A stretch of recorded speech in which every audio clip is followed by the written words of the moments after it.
It's no secret that many of the most important jobs come with a lot of stress. Being the ruler of an entire nation is probably one of the most stressful positions imaginable, with wars to fight, treaties to sign, and endless court politics to manage.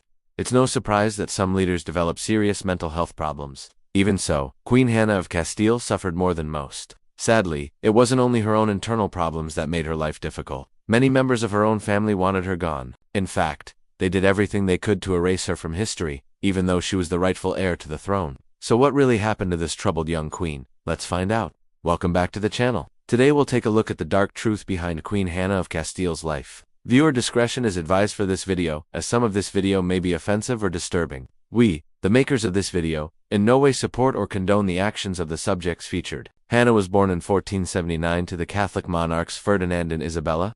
She was named after her paternal grandmother, Queen Hannah of Naples. From an early age it was clear that Hannah had been groomed for greatness. Not only was she the firstborn child of the ruling couple, she was also the firstborn granddaughter of Ferdinand and Isabella. To top it all off, she was said to be strikingly beautiful. It seemed that nothing could stop her rise to power. When she was just 4 years old, Hannah began to experience some strange symptoms. She started to gain weight and her face became grotesquely swollen. At first, everyone assumed that this was just a phase that she would grow out of. However, as the years went by and her symptoms worsened, people began to panic. What was wrong with the little princess? Was there a curse on the royal family? Some people even went so far as to accuse Hannah of witchcraft. As Hannah grew up, her symptoms became more and more pronounced. She was once described as looking like an animal that had been fattened up for sacrifice. By the time she reached adulthood, Hannah's appearance was so disfigured that she was no longer considered to be beautiful. On top of that, she had mood swings and bouts of uncontrollable laughter and crying. All of these symptoms combined to make her seem erratic and unpredictable. In 1496, when Hannah was 17 years old, she married the 23-year-old Archduke Philip of Austria, who was commonly known as Philip the Handsome. The marriage was an attempt to forge an alliance between two powerful families, and for a while it seemed to work. Hannah gave birth to a son and a daughter, and everything appeared to be going well. But behind the scenes, all was not well.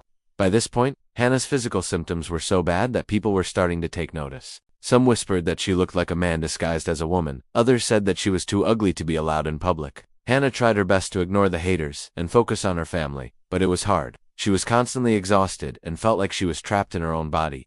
Then, in 1506, tragedy struck. Philip died suddenly of a fever, leaving Hannah a widow at the age of 27. Overwhelmed with grief, she threw herself into her work, trying to find a way to honor her husband's memory. But as time went on, it became clear that she was spiraling out of control. In 1508, Hannah gave birth to another son, but the baby didn't survive for long. Grief-stricken once again, she fell into a deep depression. She couldn't understand why she had been cursed with so much pain and suffering.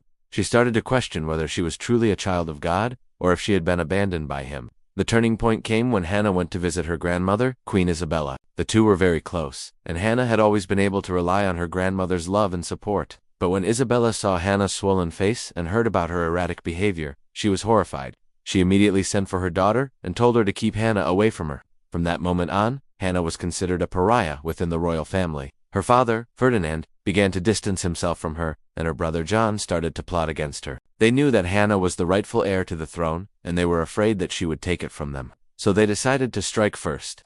In 1510, John had Hannah arrested on charges of witchcraft and heresy. She was taken to the castle of Tortoyas and held there without trial. Ferdinand died soon after, and John took the throne as King John of Spain. He kept his sister imprisoned in the castle, knowing that she would never be able to rule. As the years passed, Hannah's condition deteriorated. She became more and more withdrawn, and started to believe that she was being poisoned. She spent her days writing letters to anyone who would listen, begging them to help her get her revenge on her brother, but no one wanted to get involved. Finally, in 1555, Hannah died at the age of 76. She had spent nearly half of her life in captivity, and no one was there to mourn her passing. As we look back on Hannah's life, it's hard to believe that she was once considered to be the most beautiful woman in Spain. She suffered from a rare medical condition that caused her body to produce too much cortisol, a hormone that regulates stress. This excess cortisol made her face and body swell up, giving her a grotesque appearance. Additionally, the high levels of cortisol made her more susceptible to other health problems, such as diabetes and osteoporosis. This is now known as Cushing syndrome. While Hannah's physical symptoms were certainly challenging to deal with, they were only made worse by the fact that she was living in a time when medical knowledge was limited. People simply did not understand what was causing her condition. This lack of understanding led to fear and prejudice, and ultimately, it cost Hannah her life. After Hannah's death, her son, Charles V, became the ruler of Spain. He was a young man when he took the throne, and he relied heavily on his advisors to help him make decisions. Unfortunately, those advisors were not always looking out for his best interests. They knew that Charles V was not mentally stable, and they were able to manipulate him into doing whatever they wanted. One of their most nefarious schemes involved Hannah's body. After she died, they had it exhumed and burned, then scattered her ashes to the winds. They did this to prevent her from ever being able to come back and haunt them. However, there is one thing that they didn't count on. Hannah's spirit was strong and she refused to be denied. Even in death, she was able to find a way to make her presence felt. In the years since then, there have been many reports of strange occurrences in the castle of Tortoyas, where Hannah was once held captive.